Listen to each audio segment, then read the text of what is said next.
Ah, tu vas tout faire en une fois? Attends, je te la refais. Bonjour, c'est Laura Bro et vous êtes dans Portrait Alumni.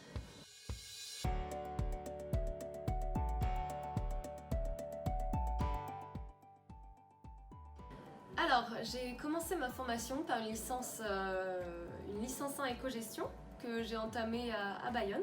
Ensuite, j'ai fait ma licence 2 à l'université de La Rochelle, toujours en économie et gestion. Et j'ai poursuivi ma 3e année par un Erasmus aux îles Canaries. Et ensuite, pour vraiment m'orienter sur un axe international de l'entreprise, j'ai postulé à l'IAE de Perpignan pour intégrer un master commerce international. Et j'ai été reçue.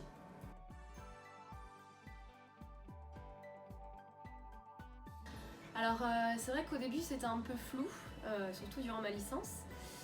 Mais de fil en aiguille, avec ma formation, on a eu beaucoup de cours sur la gestion d'entreprise, à l'international ou même en France.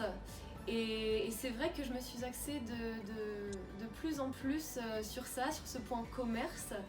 Et c'est pour ça que j'en suis arrivée là en tant que co-directrice du Kiabi de Perpignan. Et ça me plaît beaucoup. Alors actuellement, j'occupe le poste de directrice adjointe ou co-directrice du Kiabi de Perpignan. C'est vraiment un poste couteau suisse du magasin. J'ai vraiment pas de journée type, à part l'administratif qui va se ressembler un peu. Mais c'est vrai que je gère beaucoup de choses.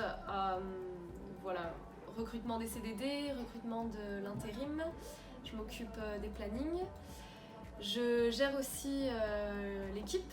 Voilà, on est une équipe de 20 salariés, de 20 vendeuses ici. Je fais aussi beaucoup de terrain, de la caisse, mise en rayon, gestion du stock, voilà, en réserve par exemple. Et c'est vrai qu'il n'y a pas vraiment de journée type, à part plutôt un début de semaine axé bureau et une fin de semaine axé vraiment commerce et surtout le samedi. Mon futur projet, ça serait vraiment de continuer au sein de Kiabi France ou Kiabi International en tant que directrice. Voilà, j'ai vu qu'il y avait beaucoup d'opportunités et c'est vrai que Kiabi recrute beaucoup en interne et il y a beaucoup d'évolutions possibles.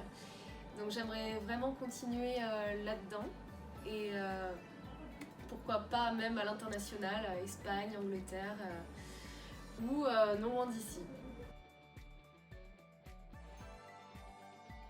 Alors ce qui m'a le plus marqué, c'est vraiment cette communauté qu'on pouvait avoir au sein de la classe ou même dans tout l'IAE. Voilà, je me souviens, on sortait des cours à 20h, on allait directement dans les bars jusqu'à 5 ou 6 heures du mat et on se retrouvait en cours sur une chaise à 8h, donc on s'était quitté il y a 2 heures. Mais c'est vrai qu'il y avait vraiment une très belle communauté et on s'entendait tous très très bien, quoi.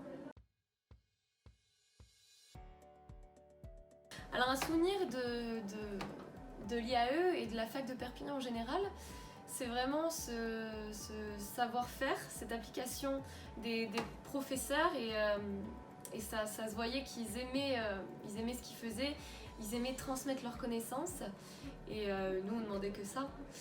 Et vraiment c'est vraiment une fac qui donne confiance à l'élève et nous-mêmes on pouvait compter sur les professeurs. Alors si j'avais un conseil à donner aux élèves de l'IAE et de l'UPVD en général, c'est peut-être d'écouter un peu plus en cours. C'est vrai qu'on a de la chance d'avoir des très bons professeurs, très forts, qui sont très impliqués et à l'écoute. Donc il faut qu'on en profite un maximum.